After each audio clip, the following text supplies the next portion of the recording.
Hello dear students. आज भैया start करते हैं सॉल्यूशन को जो कराया था। देखिएगा, पहला क्वेश्चन है भैया, ज़्यादा टाइम नहीं गवा रहा है क्योंकि एग्ज़ाम करीब में है और फटाफट जल्दी से चेक कर लीजिएगा। पहला क्वेश्चन है, सामान्यतः आय अर्जित तब मानी जाती है जब। तो सामान्यतः आय अर्जित तब मानी जाती है जब माल की सुपुर्दगी कर दी जाती है। माल की सुपुर्दगी करने के बाद में जो है माल आय अर्जित मानी जाती है।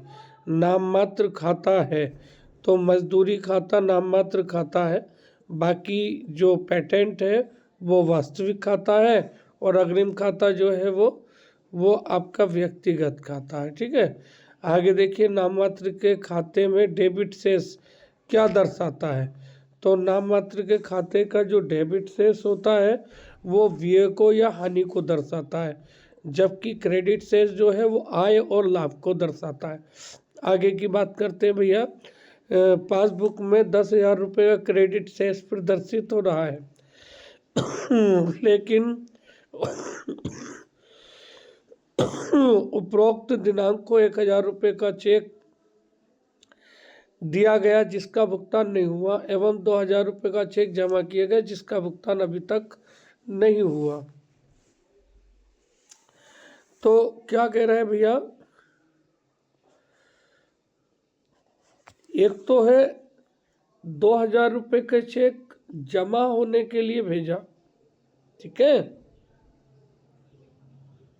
2,000 रुपये का चेक जमा होने भेजा लेकिन जमा नहीं हुआ, ठीक है, और 1,000 रुपये का चेक इशू किया था जो कि भुगतान के लिए प्रेजेंट नहीं हुआ। तो डेफिनेट सी बात है, पासबुक का 10,000 रुपये का क्रेडिट शेष है, उसमें 1,000 रुपये का जो है जो चेक निर्गमित किए गए वो माइनस हो जाएंगे और 2,000 प्लस हो जाएंगे। तो इस तरह से 11,000 रुपये जो है रोकड़ पुस्तक का शेष आ जाएगा भैया। तो ये 11,000 रुपये शेष आएगा। कभी कभी ये डेबिट और क्रेडिट भी पूछ लिया जाता है। तो ये डेबिट उसका क्या है भैया, ये क्या बचेगा, कैसा बैलेंस होगा। वहाँ पर क्रेडिट बैलेंस था, क्रेडिट में 2,000 जोड़े तो 14,000 क्रेडिट हो गया, 1,000 कम कर दिया तो कितना बचा, 11,000 रुपये का क्रेडिट बैलेंस है, उसका क्रेडिट है तो इसका डेबिट हो जाएगा। ओके, आगे बात करते हैं, डेफिनेट सी बात है। खुदरा रोकड़ बही की अग्रदाय पद्धति। खुदरा रोकड़ बही की अग्रदाय पद्धति के अंतर्गत खुदरा रोकड़िया सामयिक विवरण प्रस्तुत करता है और प्राप्त करता है।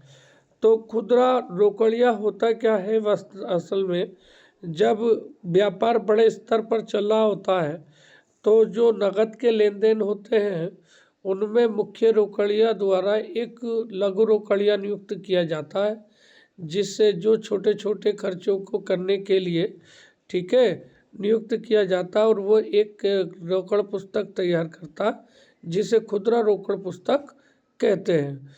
तो खुदरा रोकड़ पुस्तक जो होती है वो इम्प्रेस्ड सिस्टम यानी कि अग्रदाय पद्धति के अंतर्गत तैयार की जाती है, ठीक है, और खुदरा रोकड़िया जो है वो मुख्य रोकड़िया से रोकड़ प्राप्त करता है, ठीक है। तो खुदरा रोकड़िया क्या करता है, प्राप्त करता है भैया, खुदरा रोकड़ की राशि प्राप्त करता है, ठीक है, हाँ, खुदरा रोकड़ की राशि प्राप्त करता है। आगे की बात करते हैं, भारत के नियंत्रक और महालेखा परीक्षक का कार्यकाल कितने समय का होता है। तो जो भारत का नियंत्रक और महालेखा परीक्षक होता है उसका कार्यकाल 6 वर्ष होता है। लेकिन एक बात याद रखना, 6 वर्ष की अवधि से पहले अगर उसने 65 वर्ष की आयु प्राप्त कर ली तो 65 वर्ष की आयु उसकी जो है जीवन काल होगा, 65 वर्ष या 6 वर्ष की अवधि, ठीक है, जो पहले होगी वो इसका कार्यकाल होगा, 6 वर्ष या उससे पहले की अवधि। तो वैसे तो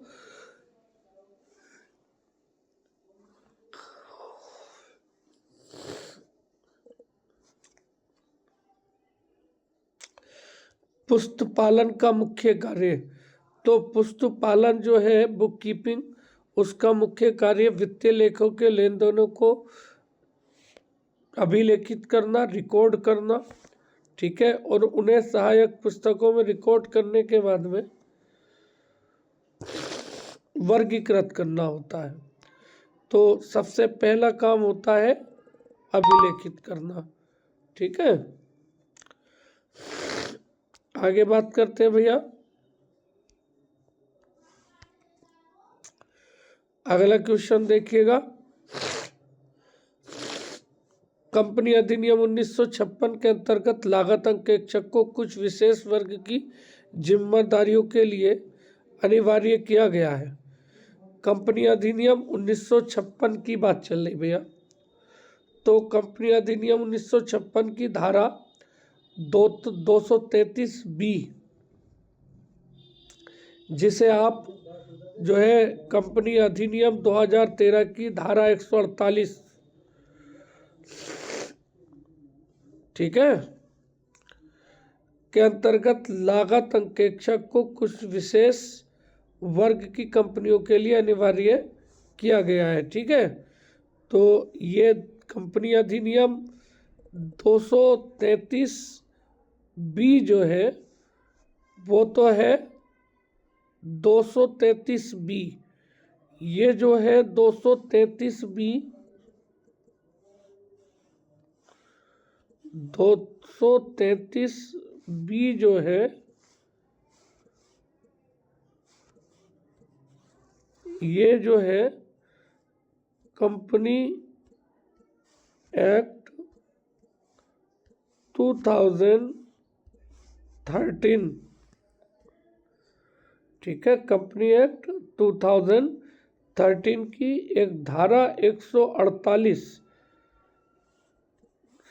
सेक्शन 148 के अंतर्गत आता है, ठीक है।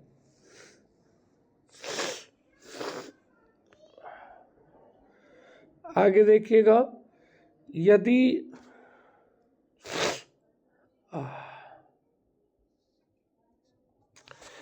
एक मशीन की लागत 1,26,000 और इसका अवशिष्ट मूल्य 6,000 रुपये 10% वार्षिक की दर से क्रमागत विधि के से द्वितीय वर्ष की ह्रास की राशि क्या होगी। तो यहाँ पर बात आती है, द्वितीय वर्ष की बात कर रहे हैं, तो प्रथम वर्ष की ह्रास की राशि 12,600, ठीक है, लेकिन असल में क्या है 12,600 12,600 12,600 इस तरह से, ठीक है, ये लगातार घटती दर पर चलता चला जाएगा क्रमागत ह्रास पद्धति के अनुसार, ठीक है।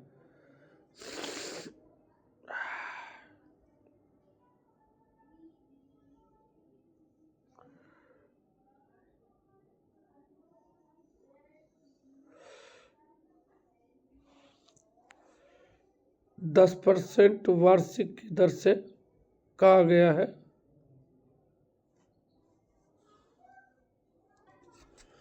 देखिए भैया, इसमें थोड़ा दो स्रोत हैं। वैसे तो सही तो ये है कि 1,26,000 का 6,000 रुपये अवशिष्ट मूल्य जब हमें दिया है तो अवशिष्ट मूल्य पर तो डेप लगे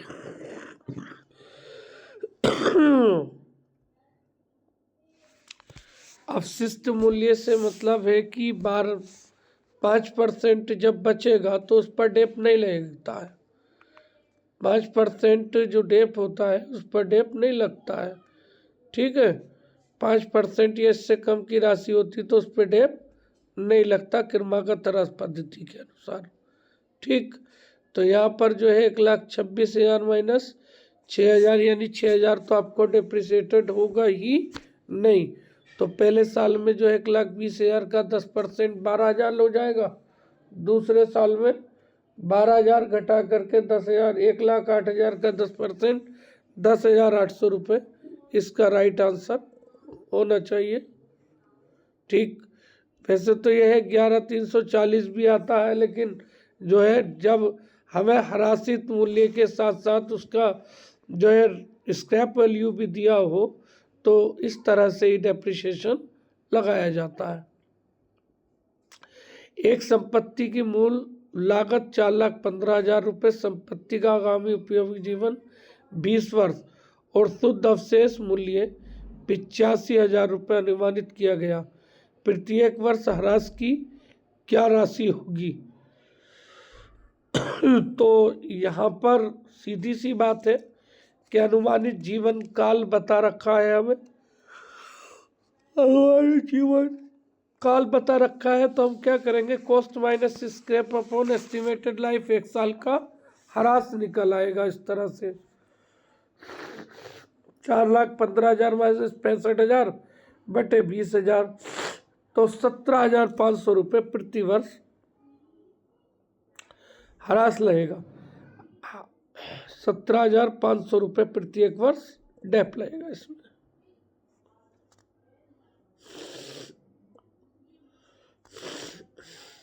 आगे देखिए, निम्नलिखित में से कौन सा प्रत्यक्ष कर नहीं है? तो इनमें से कौन सा प्रत्यक्ष कर नहीं है भैया?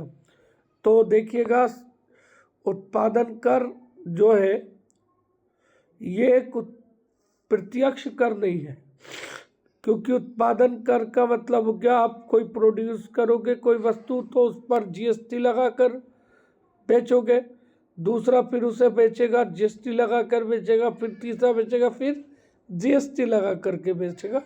तो यहाँ पर जो है उत्पादन कार्य, उत्पादन का जो कर होता है वो अंतिम उपभोक्ता पर पड़ता है, इसका बात ये प्रत्यक्ष नहीं है। आगे देखिएगा, तलपट बनाने के लिए प्रायः विधि का प्रयोग किया जाता है। तो तलपट जो है योग और शेष विधि दोनों से बनता है, लेकिन जहाँ तक सामान्य की बात आती है तो सामान्यतः शेष विधि से ही बनाया जाता है। आगे देखिएगा, निम्नलिखित में से कौन सी अशुद्धि तलपट के मिलान में बाधक नहीं होती? तो ऐसी अशुद्धियाँ जो तलपट के में बाधक नहीं होती हैं वो क्षतिपूरक अशुद्धियाँ होती है, जो तलपट का दोनों तरफ का योग बराबर हो जाता है। आगे देखिएगा, एक मशीन 40,000 रुपये में क्रय की गई, उसे स्थापित करने में 6,000 रुपये हुए, वो मशीन का अवशिष्ट मूल्य 1,000 रुपये। तो स्थायी विधि से मशीन के अंतिम वर्ष में कितना ह्रास लगाया जाएगा यदि मशीन का जीवन काल 3 वर्ष है? मशीन का जीवन काल कितना भैया? 3 वर्ष है। तो देखिएगा, सीधी सी बात है, 40,000 की खरीदी और उसकी स्थापना पर 4,000 रुपये खर्च किए तो कितना होगा? 46,000। 40 माइनस 1 45, 15,000 रुपये पर वर्ष पर ईयर के हिसाब से जो है डेप लगता चला जाएगा 15,000 रुपये। आगे बात करते हैं भैया,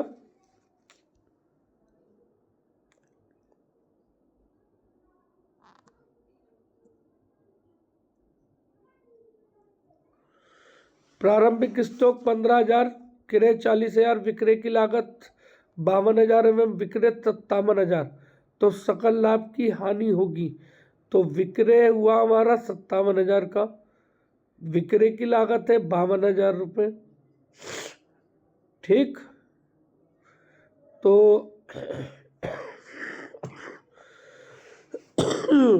देखिएगा यहाँ पर सकल लाभ बराबर जो होता है वो विक्रय minus cost of goods sold होता है, विक्रय minus cost of goods sold होता है। तो कॉस्ट भी हमें दे रखी है, कितनी है? 52,000 की, और वो कितना है? 57,000 का। तो 57 में से 52 माइनस कर देंगे तो 5,000 रुपये हमारे ठीक है, आगे बात समझ में भैया। तो ये 15 का जो है आपका बी राइट आंसर हो जाएगा।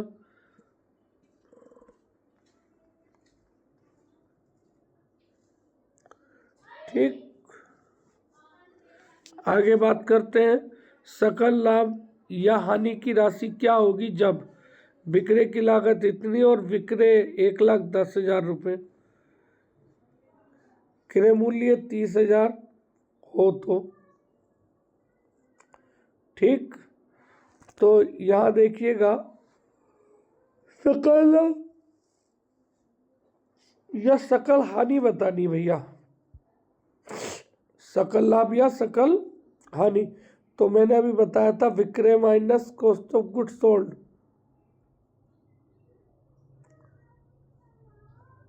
ठीक,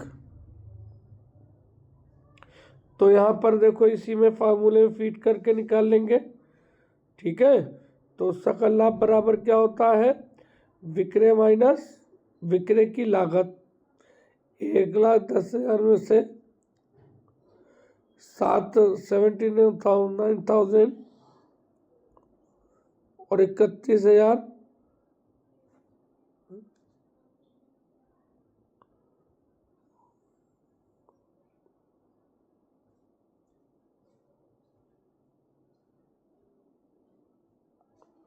आगे देखेंगे। तो यहाँ पर जो है हमारा ये 31,000 का आ जाएगा। 1,10,000 में से 79,000 घटा देंगे तो 31,000 का हमारा ये सकल लाभ दर्शाएगा। आगे बात करते हैं भैया, अगला क्वेश्चन देखिएगा। यदि कारखाने के मैनेजर का 10% लाभ कमीशन कटकर मिलता है तो लाभ 22,000 तो कमीशन कितना होगा। तो 2200 गुणा 10/110 करके निकाल लेंगे, 200 रुपये इसका राइट आंसर हो जाएगा भैया। ठीक है, आगे बात करते हैं भाई। ये कह रहे हैं कि निम्नलिखित में से कौन स्थायी संपत्ति है। कौन स्थायी संपत्ति है भैया, ख्याति स्थायी संपत्तियों में शामिल होती है। ठीक है, ख्याति स्थायी संपत्तियों में शामिल होती है।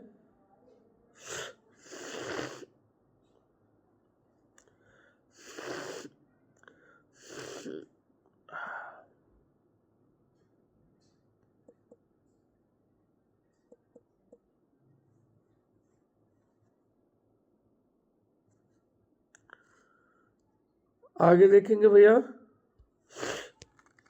आगे देखिएगा। यदि अंतिम समय रहतिया संयोजन में दिया हो, अंतिम रहतिया संयोजन में दिया है तो डेफिनेट सी बात है उसका लेखा व्यापार खाता और लाभानी खाता दोनों में होगा भैया। आर्थिक चिट्ठे में भी होगा और व्यापार तथा लाभानी खाते में भी होगा। ठीक है, आगे देखते हैं। पट्टाधारी द्वारा देय अधिकार शुल्क को हस्तांतरित किया जाता है। तो पट्टेदारी द्वारा जो हस्तांतरित शुल्क होता है उसके लिए रॉयल्टी अकाउंट को जो है हम क्या करते हैं, डेबिट करते हैं, और P&L अकाउंट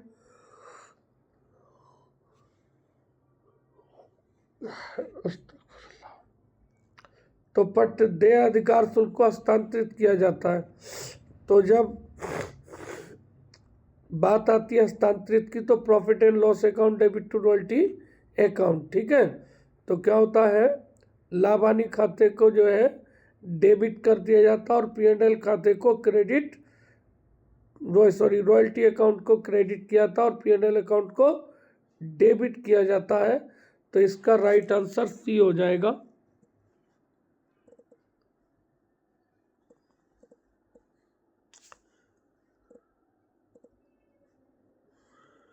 आगे बात करते हैं भैया, अगला क्वेश्चन देखिएगा।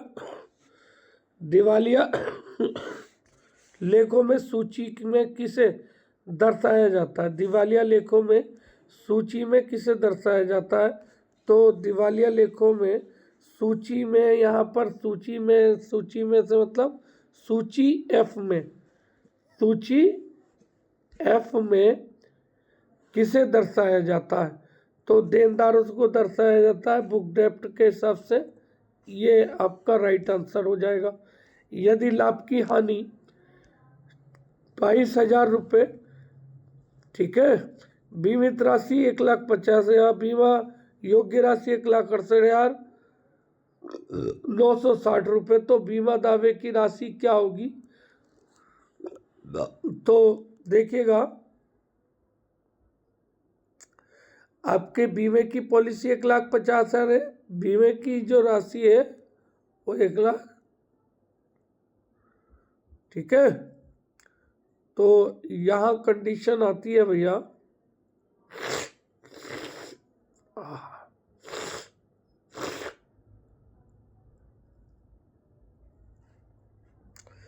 तो दावे की राशि बराबर क्या होता है? बीमित राशि बटे बीमा योग्य राशि गुणा आग लगने की तारीख को संपत्ति की हानि, है नहीं माल की हानि जो होगी।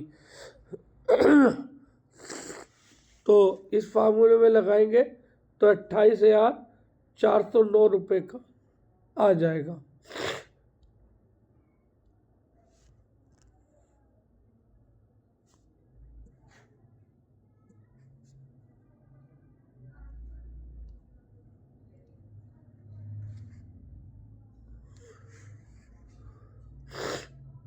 आगे देखिएगा भैया,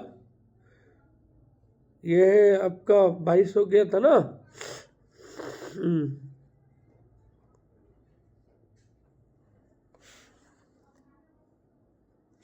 28,409 रुपये का भाई। आगे देखिएगा,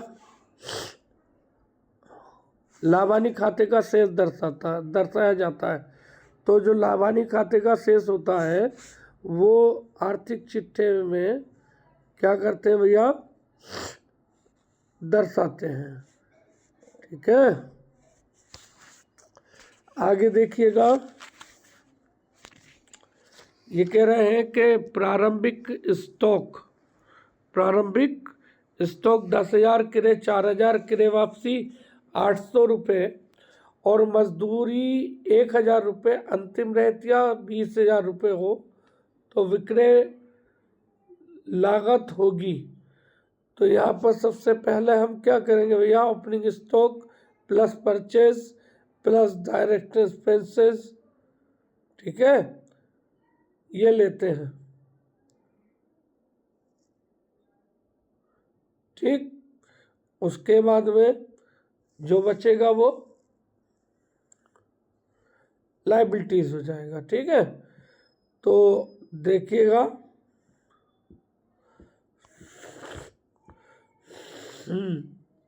तो यहाँ पर प्रारंभिक स्टॉक हमारा कितना भैया? 10,000 रुपये। प्रारंभिक स्टॉक कितना है? 10,000 रुपये का। और क्रय कितने का है? 4,000 का। तो कितने हो गए? 14,000।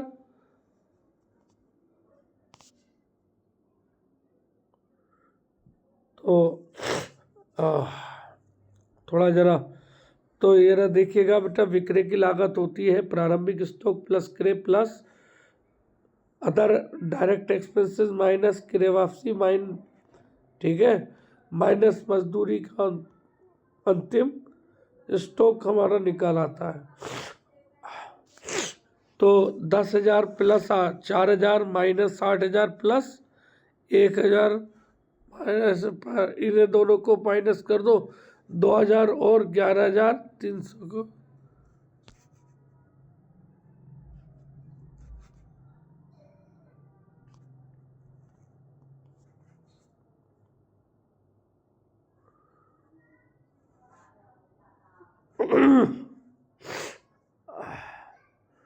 तो कितना आ जाएगा? 11,300 रुपये उस हिसाब से बैठ जाएगा भैया। आगे बात करते हैं। देखो भैया, एक मोटर कार को 2,000 रुपये 20,000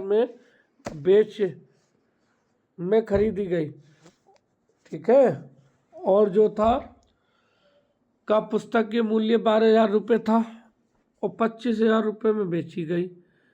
मतलब क्या था? 20,000 की मशीन थी, ठीक है, और उसका जो पुस्तकीय मूल्य था, बुक डेप्ट थी, वो 12,000 थी और 15,000 रुपये में बेची गई।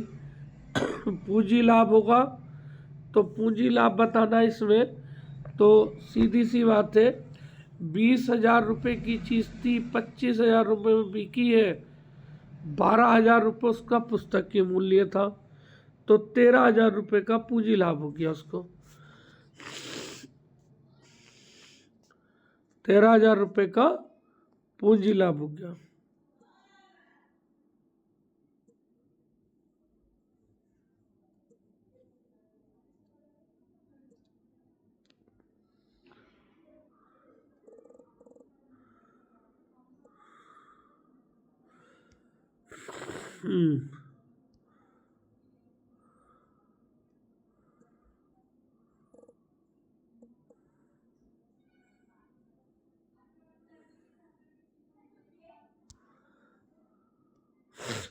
आगे देखेंगे भैया, थोड़ा सा तबीयत का मसला है, जरा थोड़ा जल्दी जल्दी देख लेते हैं, जरा एक्सप्लेन करने में परेशानी हो रही है जरा।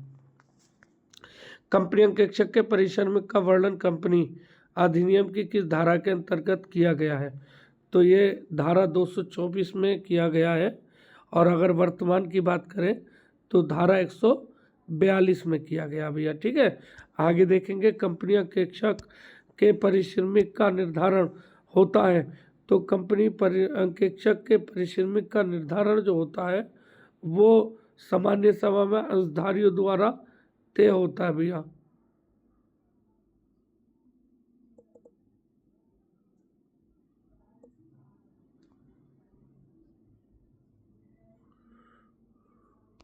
ठीक है, आगे देखिएगा, शाखा खाते में देनदारों खातों के अंतर्गत संपत्तियों के प्रारंभिक शेष को कहाँ दर्शाया जाता है? तो शाखा खाता में देनदार प्रणाली की बात कर रहा है। देनदार प्रणाली के अंतर्गत जो देनदार खाता प्रणाली होते हैं, शाखा खाते के डेबिट पक्ष में दिखाया जाता है।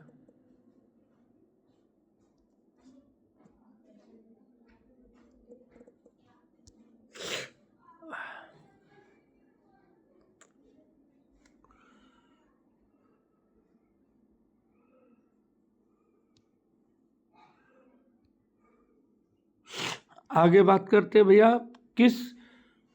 किस्त प्राप्त होने पर प्राप्तकर्ता की पुस्तकों में किए जाने वाले प्रविष्टि। जब आप किस्त प्राप्त करोगे तो एंट्री करोगे क्या भैया? किस्त प्राप्त होने पर bank account debit to purchase account, bank account to purchase account, ठीक है, bank account debit to purchase account, bank account debit to purchase account. आगे बात करते हैं भैया, देखिएगा,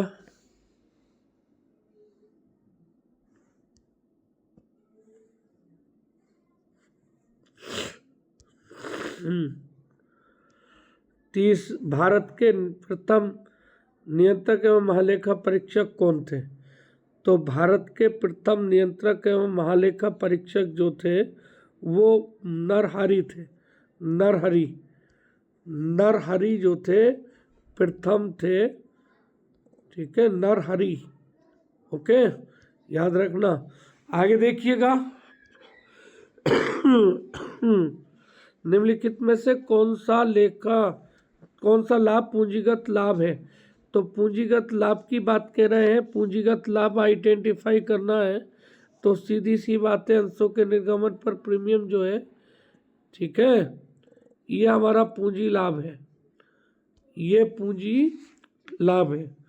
आगे देखिएगा, निम्नलिखित में से कौन सा लेन देन पूंजीगत प्रकृति का है? तो पूंजीगत प्रकृति का खर्चा निकालना है, तो पूंजीगत व्यय की प्रकृति का मतलब हो गया, देखिएगा, जो किसी स्थायी संपत्ति को बचाने के, प्रोटेक्ट करने के लिए, प्राप्त करने के लिए किया गया हो। तो ट्रक का खरीदा जाना जो है ये आपका 32 का ए। आगे देखिएगा, निम्नलिखित में से कौन सा एक पूंजीगत व्यय है? तो इनमें से कोई पूंजीगत व्यय हो तो बताओ भैया। निम्नलिखित में से कौन सा पूंजीगत व्यय है 33 का? तो जरा देखिएगा, टाइपराइटर का क्रय पूंजीगत व्यय की श्रेणी में माना जाता है। ठीक है, तो क्या होता भैया?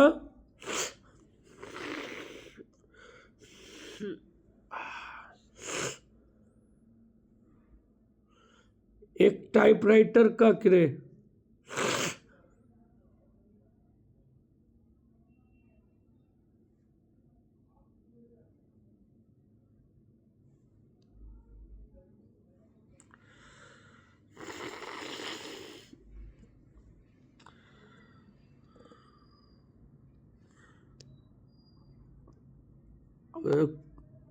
आगे देखो, फर्नीचर क्रय का लेखा करते समय लिख दिया यह कौन सा अशुद्धि है? फर्नीचर खरीदा और उसे क्रय में शामिल कर लिया भैया। हमने खरीदा फर्नीचर और रिकॉर्ड कर दिया क्रय में, तो हमें बताना कौन सी गलती हो गई। तो सीधी सी बात है, जब हमने नियमों का उल्लंघन किया है तो सैद्धांतिक अशुद्धि हो जाएगी, सैद्धांतिक अशुद्धि हो जाएगी। आगे देखो, तलपट है, तो तलपट जो है भैया वो कोई खाता नहीं है, तलपट कोई खाता नहीं है, ये अप्रत्यक्ष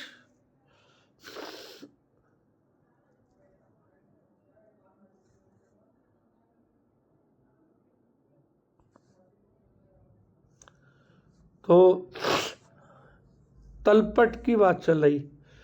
तलपट जो होता भैया एक सूची मात्र होता है। क्या होता है? सूची मात्र होता है नहीं भैया? खातों की जो विभिन्न शेष होते हैं वो इसमें दिखाए जाते हैं। विभाजन लाभ से अलग की गई एक बेहतर विनियोजित की गई राशि को जान लेना चाहिए। ठीक है, तो विभाजन की गई राशि को जाना जाता है, तो किस नाम से जाना? तो देखिए भैया, विभाजन योग्य लाभ की बात कर रहे हैं, तो विभाजन योग्य लाभ से मतलब ये है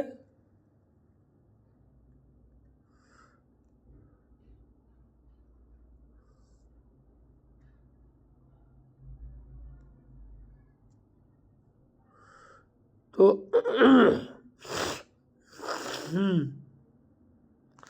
ये थोड़ा सा बेटा सीरियल टूट गया इसका। 35 के बाद 38 आ गया, विभाजन से लाभ की बात आ रही है। तो विभाजन योग्य लाभ की बात करें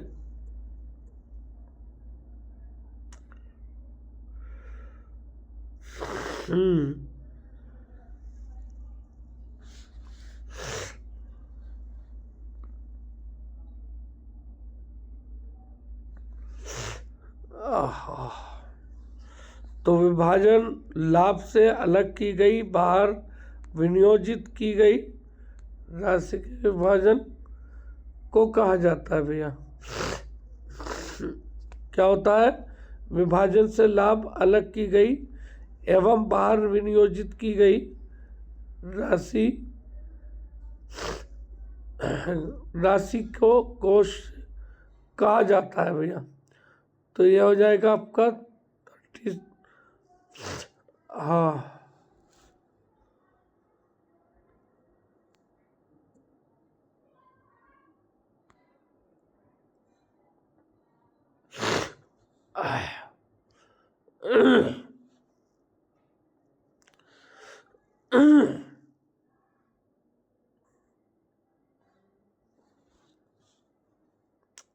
ये कोष हो जाएगा बी। ये नंबरिंग थोड़ा गलत हो गई है, ये असल में 36 होना था, ये 36 की जगह 38 हो गया। ठीक है भैया,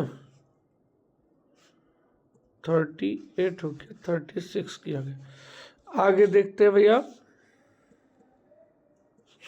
हाँ, अंतिम रहतिया इतने का, विक्रय की लागत इतने की, सकल लाभ इतने की, क्रय कितने का, इतने का प्रारंभ। तो इसमें हम क्या करेंगे भैया, अंतिम रहतिया दे रखा है हमें, ठीक है, विक्रांत भी दे रखा है, ठीक।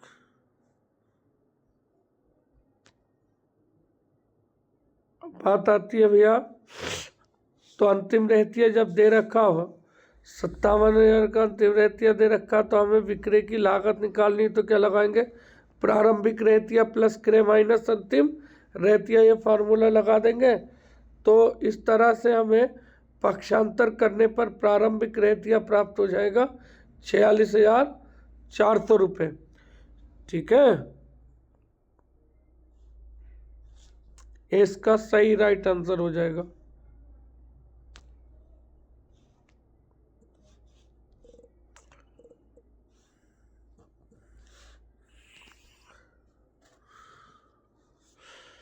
आगे देखिएगा भैया, आयकर उन व्यक्तियों पर लगाया जाता है, तो आयकर जो लगता है वो वास्तव में उस व्यक्ति पर लगता है जिसकी आय करमुक्त सीमा से अधिक होती है। ठीक है, तो किस पर, जिसकी आय किसी भी गत वर्ष में करमुक्त सीमा से अधिक होती है उस पर कर लगता है।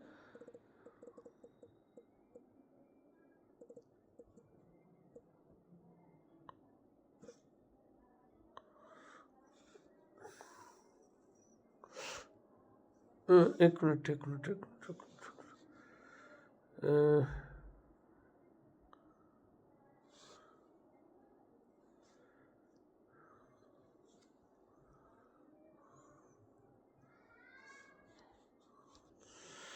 तो देखिए भैया, ये आयकर उन व्यक्तियों पर लगाया जाता है जिनकी आय किसी भी गत वर्ष में कर मुक्त सीमा से अधिक हो। ठीक है, आगे देखिएगा, संघ सरकार के खातों को प्रमाणित किया जाएगा।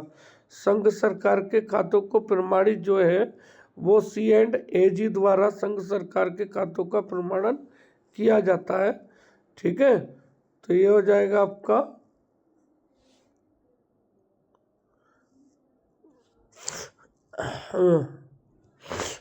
तो ये जो केंद्र सरकार का है भैया,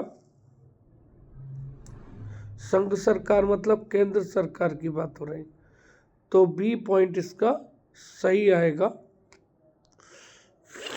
C&AG।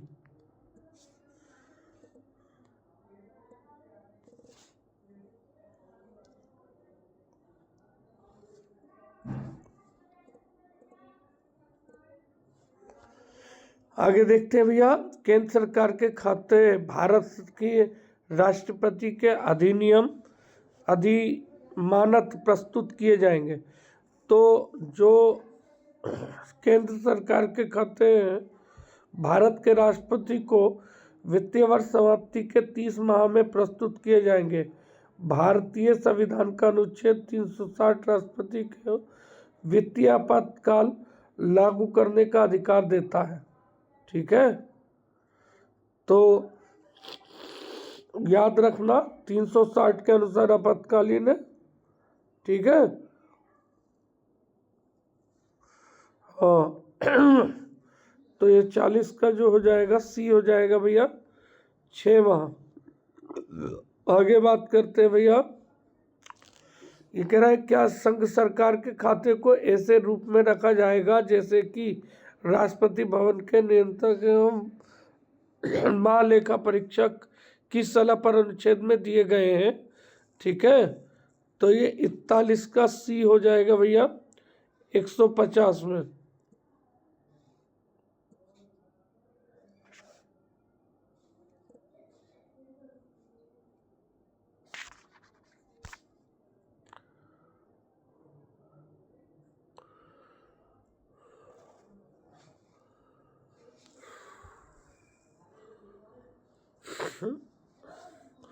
आगे बात करते हैं भैया, भारत के नियंत्रक एवं महालेखा परीक्षक की सलाह पर भारत के राष्ट्रपति की ओर से संघ और राज्यों के संबंधों के स्वरूप को निर्धारित करने और उनसे संबंधित नियमों और मैनुअलों को तैयार करने या संशोधित करने के लिए कौन जिम्मेदार है? तो ये भैया डी, ठीक है, CGA, जो CGA है वो आएगा। आगे देखिए भैया, सरकारी खाते तैयार किए जाएंगे, तो सरकारी खाते तैयार किए जाएंगे, तो जो सरकारी खाते हैं वो जो तय किए जाएंगे भैया,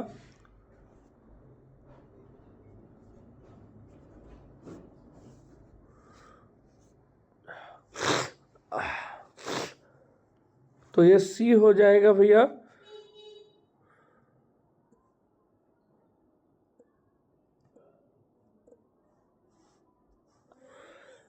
आगे देखिएगा, सरकार के खाते तैयार किए जाएंगे प्रदावन आधार पर, ठीक है।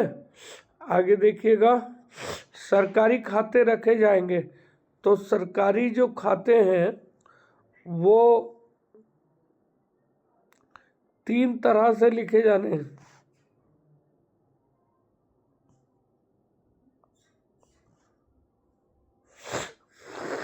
सरकारी खाते रखे जाते हैं भैया, तो सरकारी खाते जो है वो समेकित, चिट्ठा, आकस्मिक, सार्वजनिक, तीनों हो गए, ठीक है।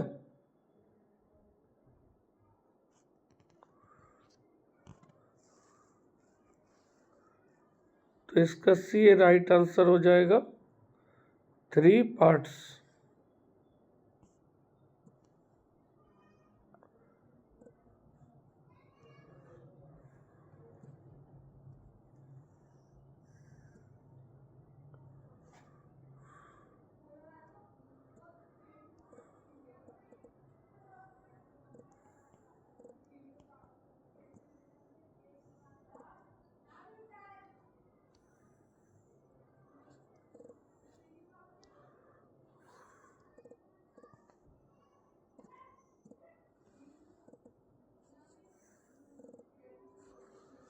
आगे बात करते हैं भैया, ये 44 का हो जाएगा। 45 का क्वेश्चन देखिएगा, ये कह रहा है केंद्रीय मंत्री विभागों के विभाग खाते किसके मार्गदर्शन में तैयार किए जाते हैं? तो ये जो है असल में ये C&AG के अंतर में किए जाते हैं।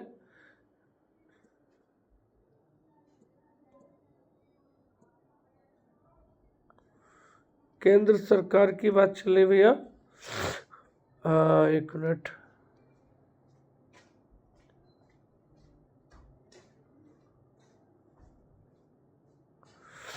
हाँ जी 45 की बात चल रही थी, तो 45 का बी राइट आंसर हो जाएगा। 45 का बी,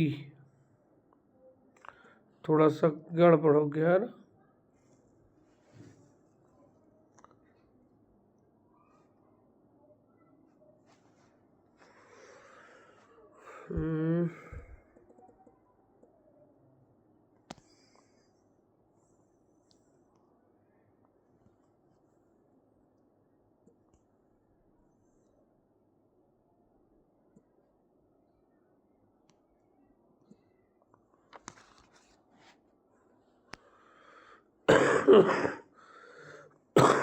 आगे देखते हैं भैया,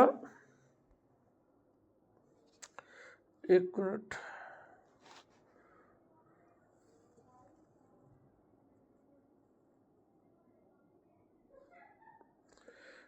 ये CGA के मार्गदर्शन में होता है।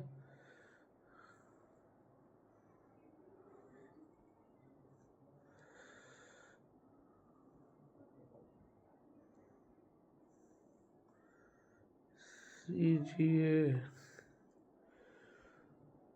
ये बी राइट आंसर।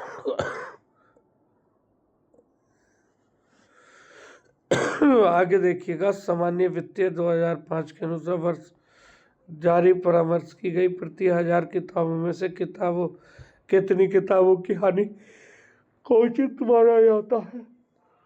तो कितना को उचित माना जाता भैया? 46 से 46 का आपका हो जाएगा बी। ठीक है, 5 को। आगे देखिएगा, खाता बही तैयार की जाती है। तो खाता बही जो तैयार की जाती है वो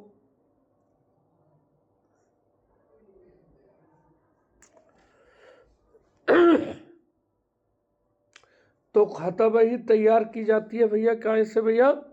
खाता बही जो तैयार होती है जर्नल और सहायक बहियों से, दोनों से होती है, यानी सी इसका राइट आंसर हो जाएगा। ठीक है, आगे देखिएगा क्या 4/9 अंडरवुड एक परिमेय संख्या है। तो परिमेय संख्या का मतलब है कि क्या ये परिमेय संख्या है या नहीं है। तो 4/9 P/Q के रूप में लिखी जा सकती है, ये परिमेय संख्या है।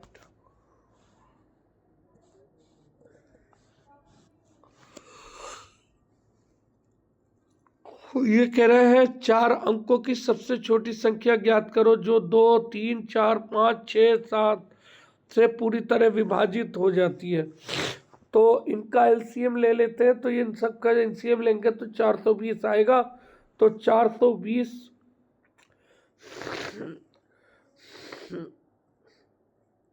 की गुणा 3 से कर देते हैं तो 1260 आ जाएगा। 1260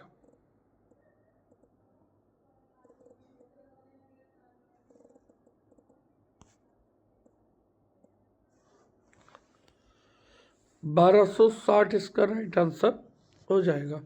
आगे देखिएगा, ये कह रहे हैं कि √4x पावर 6 और ये, तो यहाँ पर देखेंगे जब हम पावर हटाएंगे, इसका क्यूब हटाएंगे तो क्या हो जाएगा भैया? तो x की पावर 4 गुणा 1/3 प्लस x की पावर 1/6। ठीक है, x की पावर 1 गुणा 1/6।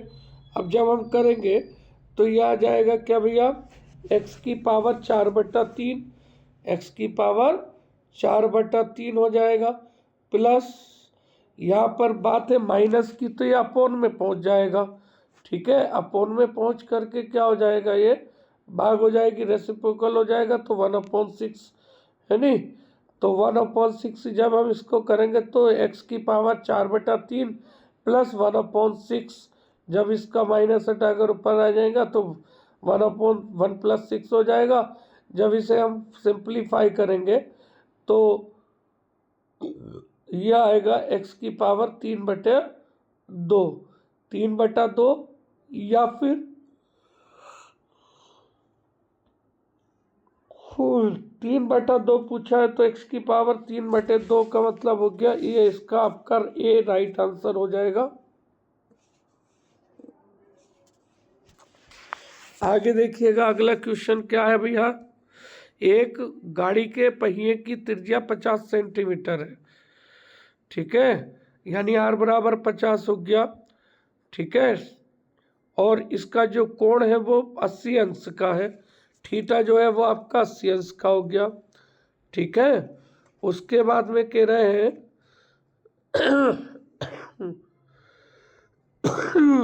इसका जो टाइम है वो 1/9 है। तो हमें बतानी है इसका पहिया किमी प्रति घंटा में होगी। ठीक है, तो हमें क्या करना भैया? इसकी चाल निकालनी है। तो हम क्या करेंगे कि L बराबर θ/360 गुणा 2πr, यह फार्मूला लिखेंगे। लेंथ बराबर, तो यहाँ पर निकल करके आएगा L बराबर 80/360 गुणा 2π। ठीक, अब इसमें वेरीफाई करेंगे तो 2π गुणा 50 बराबर 200/9π आ जाएगा, यानी 209π का मतलब हो गया 2π/9। 9 मीटर आ जाएगा। 2 पाई/9 मीटर, 2 पाई/9 मीटर यानी कि 81 का, ओ सॉरी 51 का जो आएगा वो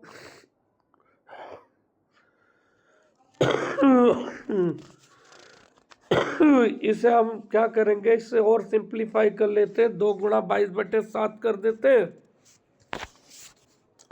यह इतना लिखा रहने देते हैं। ठीक है, तो पहिए की दूरी जो हो जाएगी वो क्या हो जाएगी, 2 पाई × 50 बराबर 100 पाई हो जाएगा। पाई में 2/पाई/9 की दूरी चलाने में लगा समय 1/9, तो पाई की दूरी चलाने में लगा 100 बराबर, तो यहाँ पर हो जाएगा पाई/9 × 9/2 पाई। ठीक है, तो पाई से पाई कैंसिल। ठीक, तो यह आ जाएगा 1/2।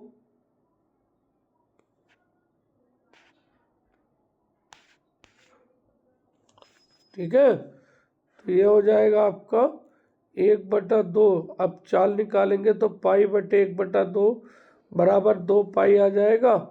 अब 2 पाई निकालेंगे तो 2 पाई का फार्मूला रखेंगे, 2 × 22/7 × 18/5 किमी प्रति घंटा निकालने के लिए, तो 22.6 किमी प्रति घंटा की रफ्तार से चलेगी भैया 6।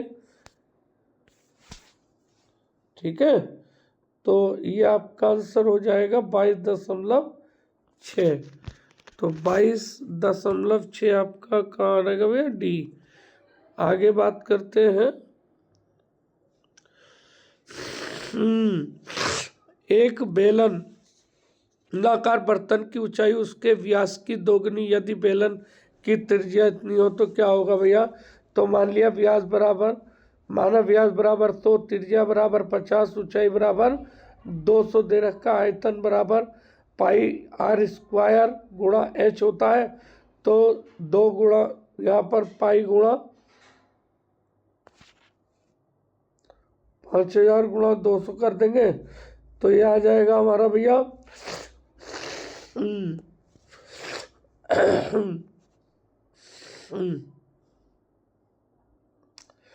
तो ये 2πr² यानी कि गुणा 200 बराबर 5 लाख घन सेंटीमीटर।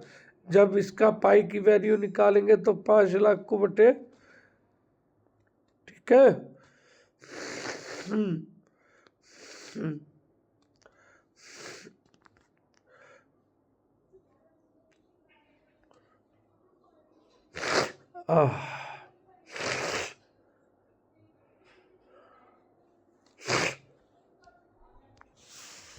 तो देखो भैया इसमें क्या करेंगे, इसमें इस तरह से करेंगे कि माना व्यास 100, त्रिज्या जो हो जाएगी 100/2 यानी 50 मीटर, ऊंचाई 200 हो जाएगी। तो आयतन हो जाएगा πr² × h बराबर, तो यहाँ पर हम जब फीड करेंगे पाई × 50⁻² × 200 बराबर 5000 घन सेंटीमीटर। चूँकि 50 घटाने 50 पर 20% घटाएंगे, तो 20% अगर घटा दिया तो हमारा जो त्रिज्या हो जाएगी वो 40 सेंटीमीटर हो जाएगी, और जो हाइट है वो हमारी 160 हो जाएगी। तो नया आयतन जो होगा वो क्या होगा, πr² यानी पाई × 40 × 160 बराबर 256 पाई हो जाएगा। ठीक, जब हम आयतन में कमी निकालेंगे तो क्या हो जाएगा, 5 लाख पाई माइनस 256 पाई बराबर 244 पाई हो जाएगा। प्रतिशत निकालेंगे तो 244/5 × 100 बराबर 48.8 की 48.8 निकल करके आएगा इसका।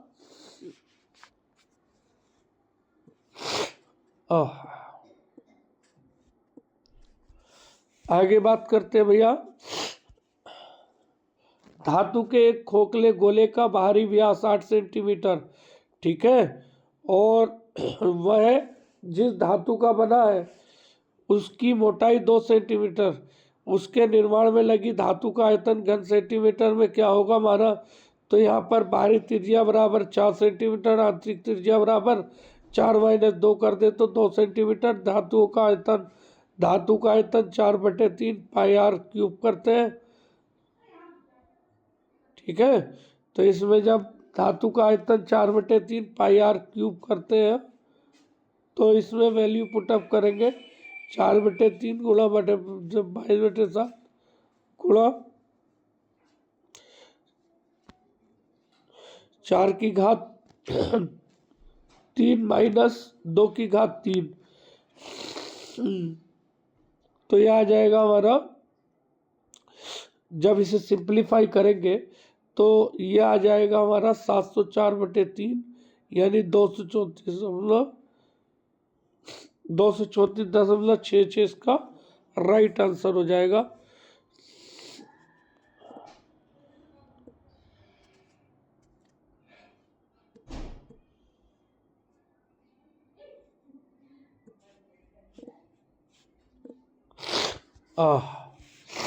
आगे देखते हैं भैया, अगला देखिएगा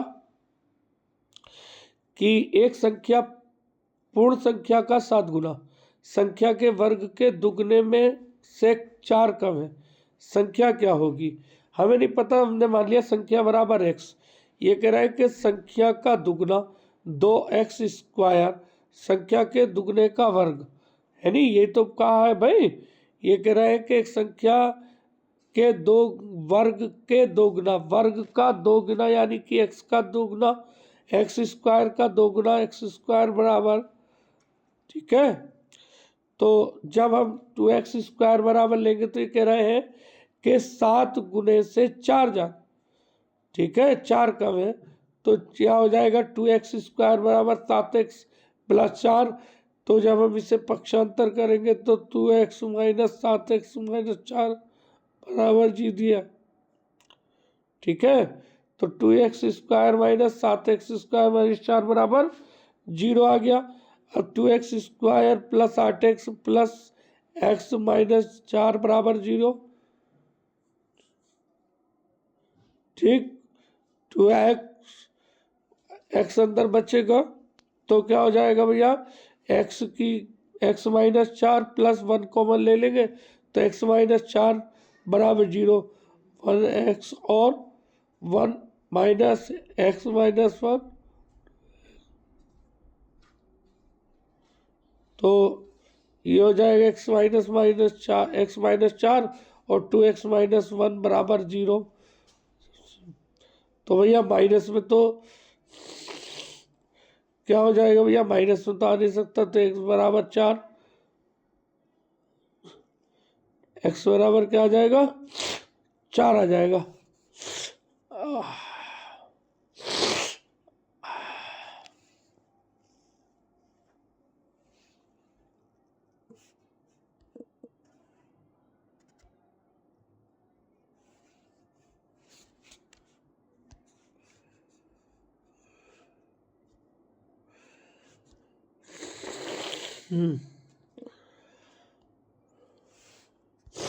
आगे बात करते हैं भैया, यदि 7:8 x% तो x/100 हो जाएगी। अब x की जब वैल्यू निकालेंगे 7 × 100/8,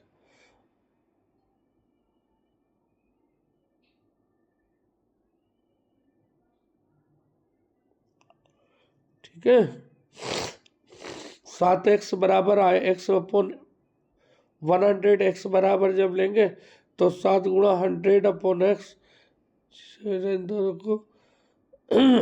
7 × 100/8 बराबर 175/2 बराबर 87 सही 1/2 इसका राइट आंसर हो जाएगा। 87 सही 2/1, 87 सही 2/1 आ जाएगा। तो 87 सही 1/2 का मतलब हो गया ये सी है।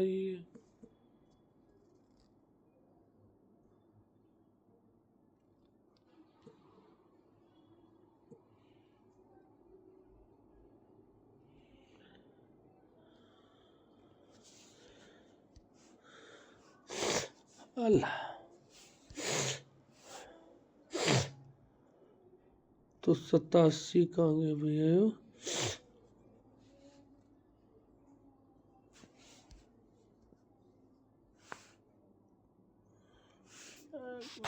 87 सही 1/2 कहाँ गया?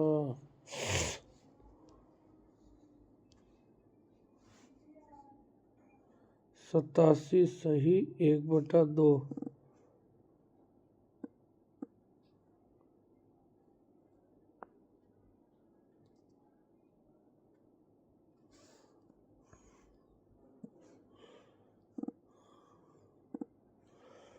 आगे बात करते हैं भैया।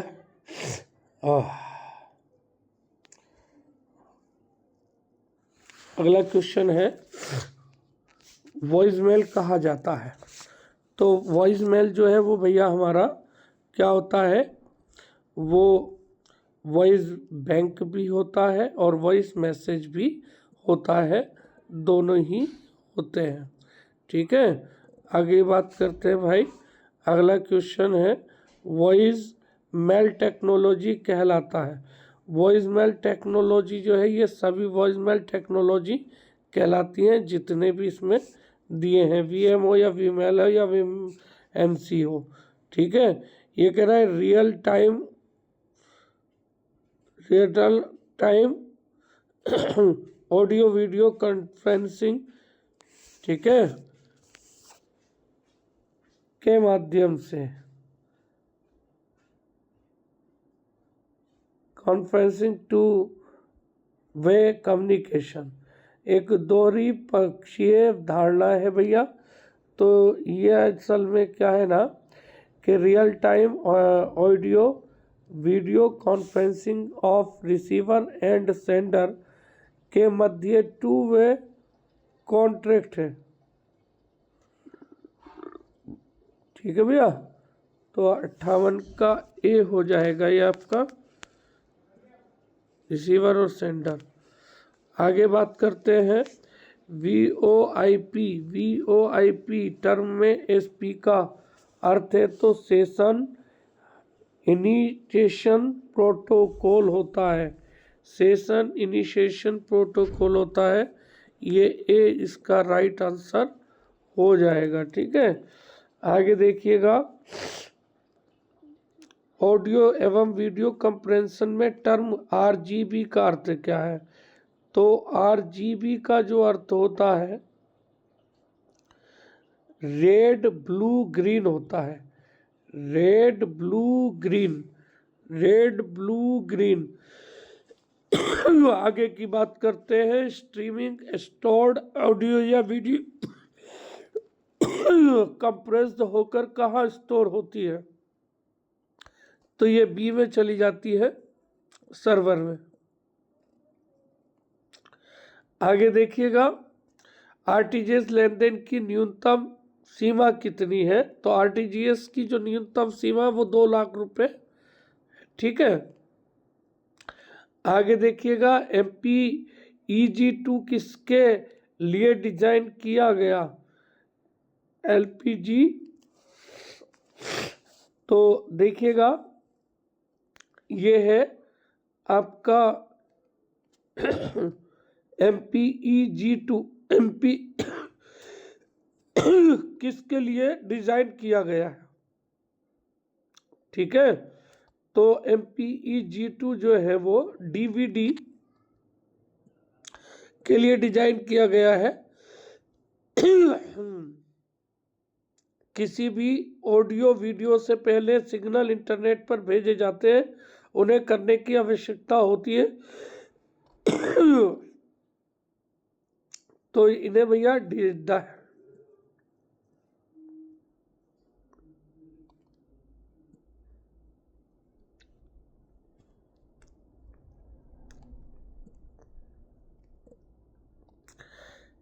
डिजिटाइज्ड होता है। वीडियो कॉन्फ्रेंसिंग हेतु प्रयुक्त होता है।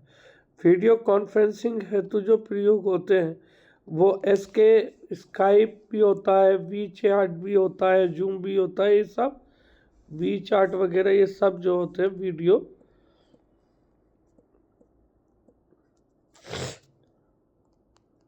कॉन्फ्रेंसिंग हेतु प्रयोग किए जाते हैं। ठीक है भैया,